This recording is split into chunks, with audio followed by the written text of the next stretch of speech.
ஒரு காட்டுல ரொம்பவே பனிப்பொழிவு அதிகமா இருந்துச்சு. அந்த காட்டுலயே வாழ்ந்துகிட்டு இருக்க தண்ணி குருவிக்கு புதுசா ஒரு முட்டை வந்துருந்துச்சு.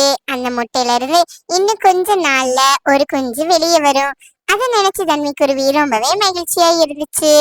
அது நினைச்சது, இன்னும் கொஞ்ச நேரத்துல என்னோட குஞ்சு வெளியே வந்துடும். அது வந்ததும் சாப்பிடறதுக்காக நான் போய் சாப்பாடு எடுத்துட்டு வர போறேன்.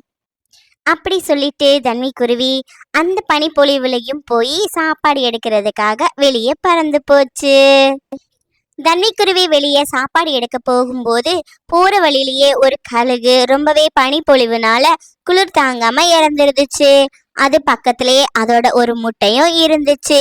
அதை பார்த்துட்டு தன்வி குருவி நினைச்சது, பாவம் இந்த கழுகு இப்படி இந்த பனியில மாட்டி இறந்து போயிருச்சே. இதோட முட்டை வேற பக்கத்துல இருக்கு. இதுக்குள்ள இருக்க குழந்தை உயிரோட இருக்குதோ இல்லையோ எனக்கு எதுவுமே தெரியலையே. அப்படி தன்வி குருவி நினைச்சுக்கிட்டு இருக்கும் போதே ஆசிப்புறா அங்க வந்துச்சு. என்ன தன்வி, இந்த கழுகை பார்த்து நீ பாவப்படாத. இந்த கழுகு எத்தனை நாள் என்ன விரட்டி இருக்கு தெரியுமா? இதை பார்த்து நான் நிறைய வாட்டி பயந்து ஓடி இருக்கேன். இதுக்கு இப்படி ஒரு சாவு தேவைதான். இதோட முட்டையும் இதுக்குள்ள இருக்க குழந்தையும் இறந்து போனா ரொம்ப சந்தோஷம். ஆசி, இப்படியெல்லாம் பேசாத. நம்மளும் ஒரு தாய். அந்த முட்டைக்குள்ள இருக்கிறது ஒரு குழந்தை, ஒரு உயிர். அப்பதான் நாம எப்படியாவது காப்பாத்தணும். நீ அந்த கழுகு செஞ்ச தப்புக்காக இந்த குழந்தைய எப்படி தண்டிக்கலாம்னு நினைக்கலாம்? நாம தான் எப்படியாவது அந்த முட்டைய காப்பாத்தி அதுக்குள்ள இருக்க குழந்தையையும் காப்பாத்தணும். தன்வி குருவி அப்படி சொல்லிட்டு அங்க இருந்து அந்த முட்டையை எடுத்துட்டு தன்னோட வீட்டை நோக்கி பறந்து போச்சு. ஆசிப்புறா இத பார்த்து அதிர்ச்சியிலேயே நின்னுச்சு. தன்வி குருவி அந்த கழுகு முட்டைய தன்னோட முட்டை கூட சேர்த்து வச்சது. தன்னோட முட்டையை விட கழுகு முட்டை ரொம்பவே பெருசா இருந்துச்சு. தங்கங்களா, நீங்க சீக்கிரமா வெளியே வாங்க. உங்களுக்காக தான் அம்மா காத்துக்கிட்டு இருக்கேன். நீங்க 2 பேரும் எப்படியோ ரொம்ப சந்தோஷமா மகிழ்ச்சியா இருக்கணும்னு நான் ஆண்டவனை வேண்டிக்கிறேன். அப்படியே பேசிக்கிட்டு மறுநாள் பொழுதும் விடிஞ்சுது. 2 முட்டையுமே பொரிஞ்சு நம்ம 2 குட்டிகளும் சூப்பரா வெளியே வந்தாங்க. தங்கங்களா, வெளியே வந்துட்டீங்களா? நான் தான் உங்களோட அம்மா. நான் உங்களுக்காக ரொம்ப நாளா காத்துக்கிட்டு இருக்கேன். நீங்க வெளியே வந்ததை நினைச்சு அம்மாக்கு ரொம்ப சந்தோஷம். அம்மா அம்மா, எனக்கு உங்களை பார்த்ததுல ரொம்ப சந்தோஷம்மா. எனக்கு ஒரு தங்கச்சியும் பக்கத்துல இருக்குது. அதை நினைச்சும் எனக்கு ரொம்ப சந்தோஷமா இருக்குமா. கழுகு ரொம்ப சந்தோஷமா அப்படி சொல்லிச்சு. ஆமா தங்கம், இனிமே உன்னோட தங்கச்சிய நீ தான் பத்திரமா பார்த்துக்கணும். அம்மா எங்க போனாலும் நீ தங்கச்சி கூடவே இருக்கணும். சரியா? நீங்க 2 பேரும் எப்பவுமே ஒத்துமையா இருக்கணும். அதோட முக்கியமா இந்த காட்டுல இருக்க யாருக்குமே நீங்க கெட்டதே செய்யக்கூடாது, நல்லது மட்டும் செய்யணும்.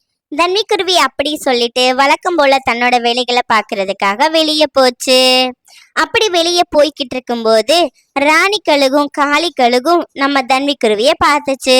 அவங்க சொன்னாங்க, ஏ தன்வி, உனக்கு ஏதாவது அறிவு இருக்கா? அந்த கழுகு குட்டிய போய் நீ வளர்த்துக்கிட்டு இருக்கியே, அது பிற்காலத்துல உன்னையும் சாப்பிட்டுரும், உன்னோட குழந்தையும் சாப்பிட்டுரும். அதுவும் இல்லாம இந்த காட்டுல இருக்க எங்களையும் சேர்த்து சாப்பிட்டுச்சுன்னா என்ன செய்யறது? அத பேசாம கொன்னுரு. ஆமா, உனக்கு அறிவே இல்ல. யாராவது கழுகு குட்டிய போய் வளர்ப்பாங்களா? அது எப்படினாலும் நமக்கு ஒரு ஆபத்தை மட்டும்தான் ஏற்படுத்தும்.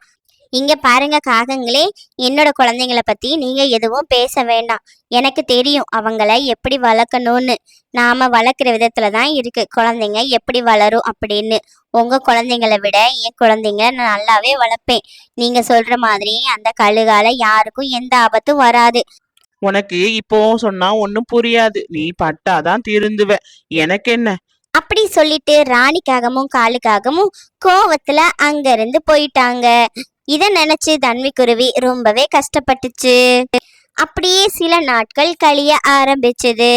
கழுகு பாத்தீங்கன்னா ரொம்பவே பெருசாவே வளர்ந்துருச்சு. இப்ப அந்த காட்டுல அந்த கழுகுக்கு இணையா யாருமே இல்ல. ஆனா இப்பவும் அது தன்னோட தங்கச்சி மேல ரொம்பவே பாசமா இருந்துச்சு. தியா, இந்த காட்டுல ரொம்பவே பனி பொழியுது. நீ ரொம்ப ஜாக்கிரதையா விளையாடணும். அண்ணன் எங்க இருக்கேனோ அதுக்கு பக்கத்துலதான் நீ விளையாடணும். அண்ணா, நீங்க எங்க இருக்கீங்களோ அங்க மட்டும்தான் நான் இருப்பேன். எனக்கு நீங்க இருக்கும்போது எதை பத்தியுமே கவலை இல்லைண்ணா. நீங்க தான் என்னோட பலமாச்சே.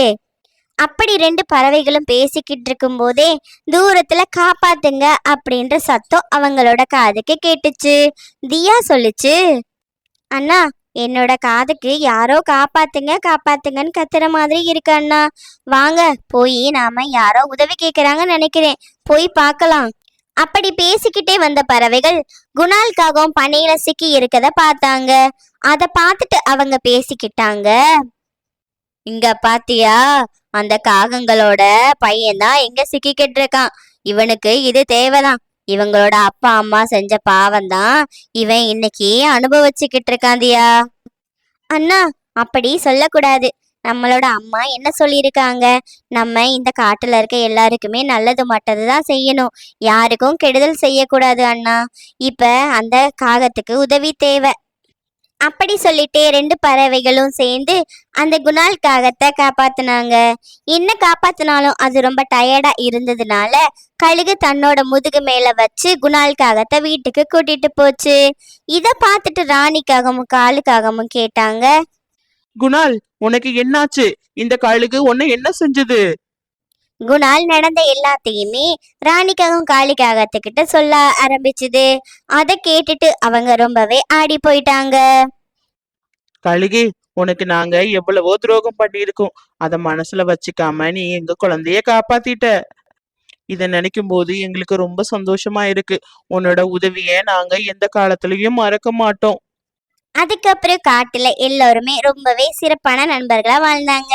இதுல இருந்து தான் சொல்லுவாங்க, உருவத்தை பார்த்து யாரையும் எடை போடக்கூடாது.